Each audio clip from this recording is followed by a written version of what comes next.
DSC అనేది మీరు ఒక్కసారిగా చూస్తే గత ప్రభుత్వం ఒక్కసారి కూడా 5 సంవత్సరాల్లో ఒక్క డిఎస్సి కూడా వేయలేదు. ఎందుకు వేయలేదో వాళ్ళు సమాధానం చెప్పాలి అధ్యక్ష.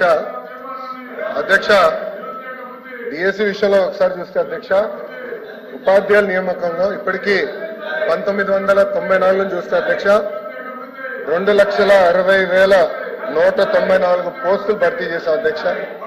దాంట్లో అధ్యక్ష తెలుగుదేశం పార్టీ అధికారంలో ఉన్నప్పుడు 1,80,272 పోస్టులు భర్తీ చేస్తాం జరిగింది అధ్యక్ష. అంటే 70% టీచర్ పోస్టుల నియామకం ఒక తెలుగుదేశం పార్టీ హయాంలో జరిగిందని గౌరవ సభ్యులు ముందర తెలుసుకోవాల్సిన అవసరం ఉంది అధ్యక్ష. మీరు చూస్తే గౌరవ ముఖ్యమంత్రి గారు కానివ్వండి, నేను కూడా మంత్రిగా బాధ్యతలు స్వీకరించినప్పుడు డిఎస్సి పైన తొలి సంతకం పెడతాం జరిగింది అధ్యక్ష. దాంట్లో భాగంగా 2/7/24కి టెట్ నిర్వహిస్తాం జరిగింది. 4,27,000 మంది అప్లై చేశారు. దాంట్లో 3,68,000 మంది అపియర్ అయ్యారు.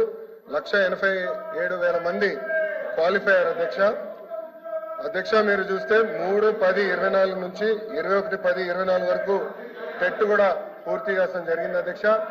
1 మ్యాన్ కమిషన్ రిపోర్ట్ త్వరలో రాబోతుందని మేము భావిస్తున్నాం అధ్యక్ష. ఎట్టి పరిస్థితుల్లో మార్చి నెలలో డిఎస్సి నోటిఫికేషన్ ఇచ్చే బాధ్యత మన ప్రభుత్వం తీసుకుంటుందని నిరుద్యోగ యువకులకి ఈ సభ సాక్షిగా నేను హామీ ఇస్తాం జరుగుతుంది అధ్యక్ష. విచిత్రం ఏంటంటే నాకు వేసిన 2 ప్రశ్నలు ప్రతిపక్ష పార్టీలు, కానీ వాళ్ళు వేసిన ప్రశ్నల మీద చర్చించడానికి సిద్ధంగా లేకపోతే నిజంగానే చాలా చాలా బాధాకరం. ఇప్పుడన్నా వాస్తవాలు తెలుసుకోవాలని గౌరవ సభ్యులను కోరుతున్నా అధ్యక్ష. Question number 13,762 minister for energy.